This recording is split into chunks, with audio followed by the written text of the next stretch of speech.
देखिए, कांग्रेस का इतिहास बीते 140 साल पुराना है।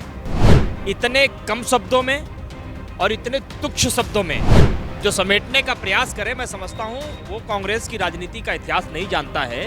उसे कांग्रेस की राजनीति के इतिहास को पढ़ना चाहिए। तो कांग्रेस पार्टी का इतिहास 140 साल पुराना है और इस इतिहास को कोसने के लिए आपको पहले अपना इतिहास बनाना पड़ेगा। नमस्कार, मैं ब्यूटी गिरी और आप देख रहे हैं न्यूज वॉच भारत। दिल्ली के सियासी कमान को जनता ने भारतीय जनता पार्टी के हाथ में थमा दिया है, आम आदमी पार्टी के हाथ से छीन लिया है और बीच में बची कांग्रेस को कुछ भी नहीं दिया, बढ़े तो मात्र 2-3% के वोट।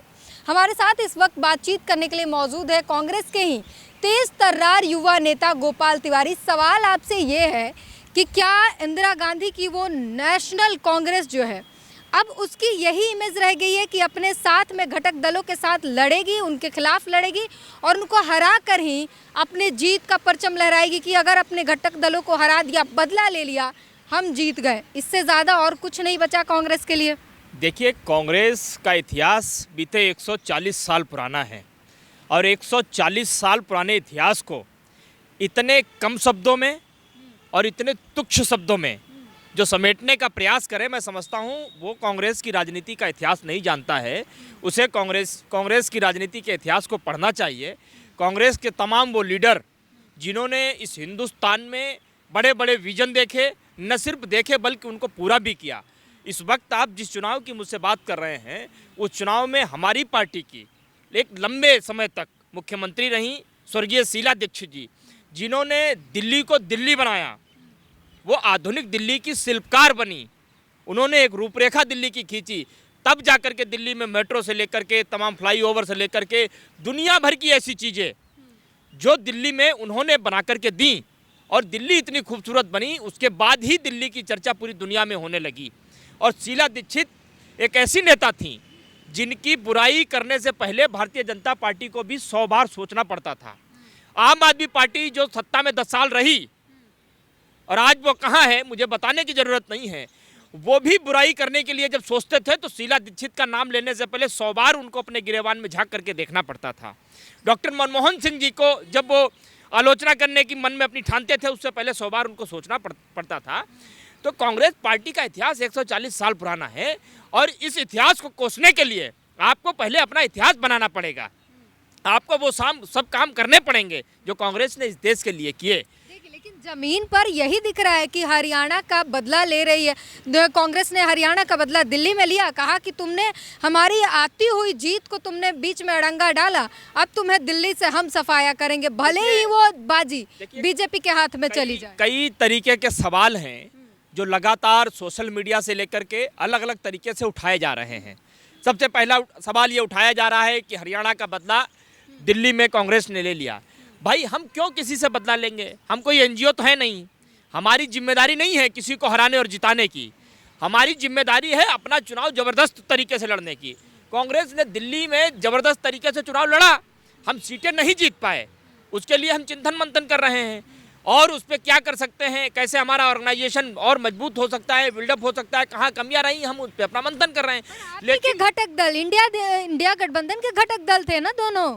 देखिए, उधर से कश्मीर से भी आ गया कि और लड़ो आपस में, यही होगा। देखिए, तमाम तरीके के लोग हैं, चाहे वो पॉलिटिकल पार्टी हो, चाहे वो घटक दल हो, चाहे वो सोशल मीडिया पे लोग हों और चाहे वो मेन स्ट्रीम मीडिया के लोग हों, कोई एंकर, पत्रकार, कयास लगाए जाते हैं। आप भी कयास लगा सकते हैं, अपनी अपनी तरीके से सवाल उठा सकते हैं, लेकिन सच्चाई तो हम जानते हैं ना। अल्टीमेट हम एक राजनीतिक पार्टी हैं, 140 साल पुरानी राजनीतिक पार्टी हैं। अगर दिल्ली की जनता ने हमें आईना दिखाया तो उनको भी आईना दिखाया जिन्होंने झूठ बोलकर दिल्ली की जनता को बरगला करके शीला दीक्षित जैसी मुख्यमंत्री को हराने का काम किया था, दिल्ली में झूठी सरकार लाने का काम किया था और छोटी आरएसएस बन करके बड़ी आरएसएस को लंबे समय तक फायदा पहुंचाया।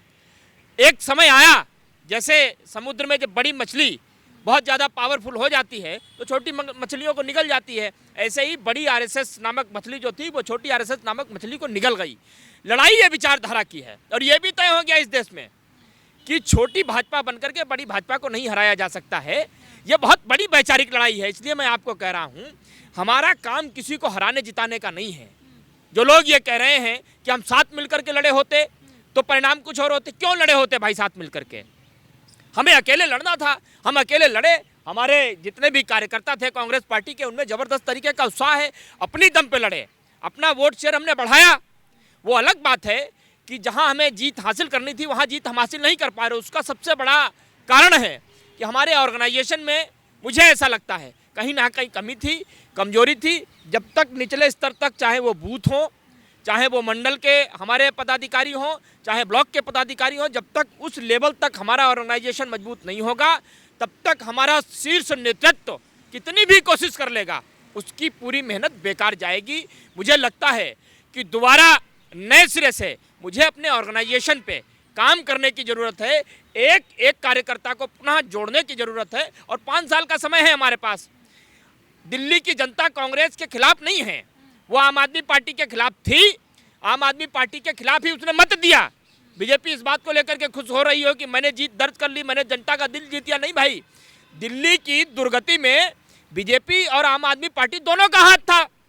कोई एलजी की दुहाई दे रहा था, कोई जनता की दुहाई दे रहा था, कोई दिल्ली पुलिस हमारे हाथ में नहीं है, एलजी हमारे हाथ में, तमाम तरीके की बातें करके दिल्ली को गुमराह करने का काम दोनों पार्टियों ने किया। इससे रिलेटेड में मेरा सवाल ये है कि राहुल गांधी लगातार संविधान की बात करते हैं। आपके ही कांग्रेस के ही नेता उदित राज ये कहते हैं कि जो दलित पिछड़े जो थे, अल्पसंख्यक जो थे, दिल्ली की जो जितनी ये संख्या थी, इन्होंने आपको नकारा और बीजेपी का साथ दिया क्योंकि कांग्रेस को ये रेस में देखते ही नहीं है। तो क्या वजह है कि राहुल गांधी संविधान संविधान करते रह गए, जनता इनकी बात नहीं मान रही है? देखिए, ये लड़ाई जो है, ये लड़ाई जाति और धर्म की है ही नहीं। ये बात मैं बहुत पहले से कह रहा हूँ। ये लड़ाई यदि जाति और धर्म की होती तो परिणाम बिल्कुल अलग तरीके से निकल करके आते। ये लड़ाई वैचारिक है, एक विचारधारा की लड़ाई है, और ये विचारधारा लंबे समय से दोनों आमने सामने खड़ी हैं। उसका परिणाम है, अगर ये वैचारिक लड़ाई नहीं होती तो मुझे लगता है कि जब तीसरा चुनाव भारतीय जनता पार्टी लड़ रही थी लोकसभा का, तो एक तरफा माहौल होता। लेकिन वैचारिक लड़ाई थी, संविधान की ताकत थी, संविधान की ताकत जनता के पास थी, इसीलिए 240 पर नरेंद्र मोदी को लाकर के पटक दिया और उनको आज गठबंधन की सरकार चलानी पड़ रही है। आज वो डिपेंड है किस पे? पीडीपी पर डिपेंड है, उस पर जो है चंद्रबाबू नायडू पर डिपेंड है। आज वो जेडीयू पर, नीतीश पर डिपेंड है, अपनी दम पर सरकार नहीं चला पा रहे हैं। तो ये तय है कि ये लड़ाई वैचारिक है, जाति धर्म की लड़ाई नहीं है, ये मजहब की लड़ाई नहीं है। मजहब की लड़ाई जब देश आज़ाद हुआ था तब हुई थी। तो आप समझिए, एक बात मैं बिल्कुल स्पष्ट कर देता हूँ, ये चुनाव जो दिल्ली का हुआ है, ये कई मायने में बहुत खास और महत्वपूर्ण चुनाव था।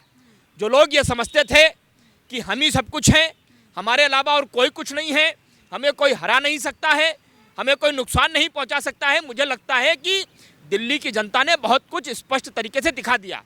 हम 25 से ज़्यादा सीटों पर बहुत अच्छा चुनाव लड़े, और कांग्रेस जब अच्छी तरीके से चुनाव लड़ती है तो सामने वाली पार्टियां कहाँ चली जाती हैं, अपने आप में गुरूर रखने वाली पार्टियां कहाँ चली जाती हैं।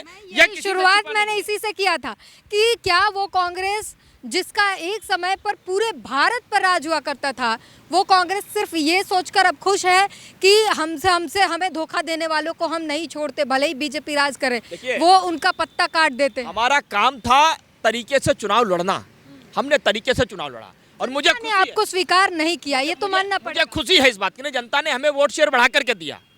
2-3% को भी एक भी सीट नहीं थी ना, हमें जनता ने फिर भी वोट शेयर बढ़ा कर दिया। मुझे खुशी इस बात की है कि दिल्ली में चुनाव की जब गर्मी शुरू हुई, हलचलें राजनीतिक गलियारों में जब शुरू हुई, तब कांग्रेस ही थी जिसने मुद्दों की लड़ाई, चाहे वो शीश महल की बात हो, चाहे यही शीश महल लोकसभा में आपको नहीं दिख रही थी, यही शराब घोटाला लोकसभा चुनाव के दौरान आपको नहीं दिख रहा था। नहीं, पूरी बात जब वहां पर रैली की गई थी राहुल गांधी और सभी जो इंडिया गठबंधन के आए थे रामलीला मैदान में, तब हेमंत सोरेन और केजरीवाल के लिए कुर्सी खाली छोड़ी गई थी, तभी आपको नहीं दिख रहा था। नहीं, देखिए, हर चुनाव का मकसद अलग होता है।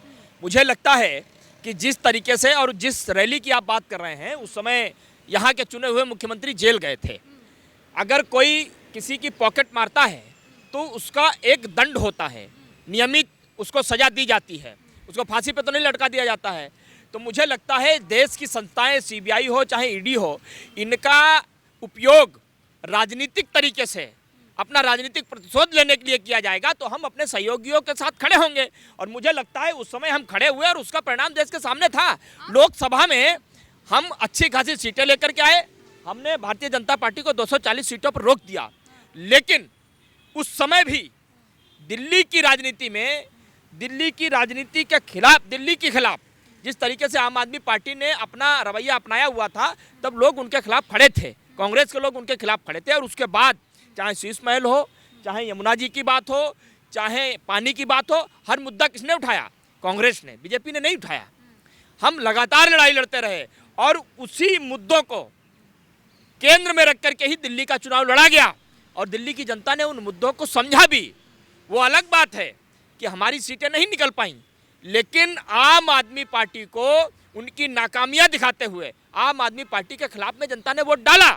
और आम आदमी पार्टी का क्या हश्र है? और यही आम आदमी पार्टी, ये तो हरियाणा का जब चुनाव हो रहा था, ये लोग कह रहे थे कि कांग्रेस का तो कोई अस्तित्व नहीं है, कांग्रेस को तुम सीरियस क्यों लेते हो, कांग्रेस का तो कोई वजूद नहीं है।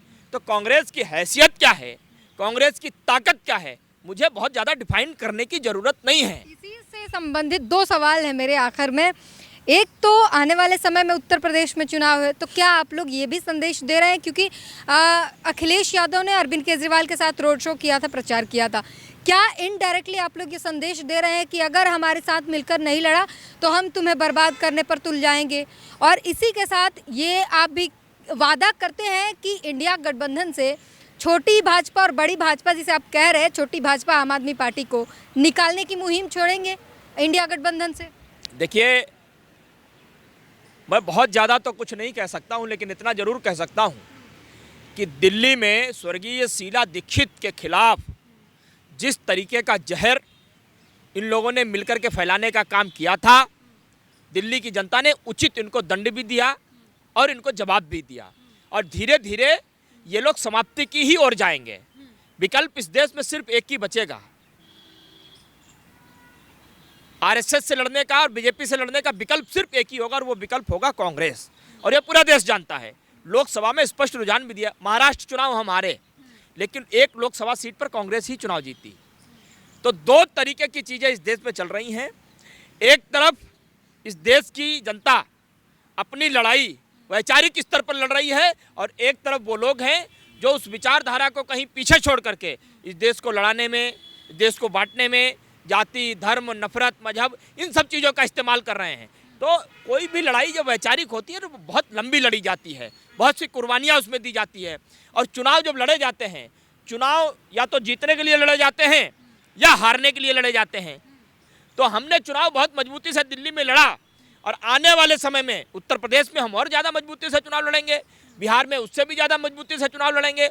लेकिन जो ये गलतफहमी पाल करके बैठा हुआ है कि कांग्रेस का कुछ अस्तित्व नहीं है, कांग्रेस का कोई वजूद नहीं है, तो मुझे लगता है पूरे देश को ये मैसेज है कि कांग्रेस की ताकत और कांग्रेस का वजूद क्या है। तो गोपाल तिवारी हैं और इन्होंने बहुत अच्छे से समझाया, और साथ ही साथ कांग्रेस ये लगातार संदेश दे रही है कि हम कोई एनजीओ नहीं है कि हर बार कोई हमारा खेल बिगाड़ता रहेगा और हम सहते रहेंगे। अब हम भी मैदान में आएंगे और ताकत से लड़ेंगे, और लड़कर दिखा दिया। जब हमने अपनी ताकत लगाई तो जिन्हें लगता था कि हमें कोई हरा नहीं सकता था, उनको धराशायी कर दिया। इस पूरी बातचीत पर अपनी प्रतिक्रिया ज़रूर दीजिए। कैमरामैन संतोष के साथ ब्यूटी गिरी, न्यूज़ वॉच भारत।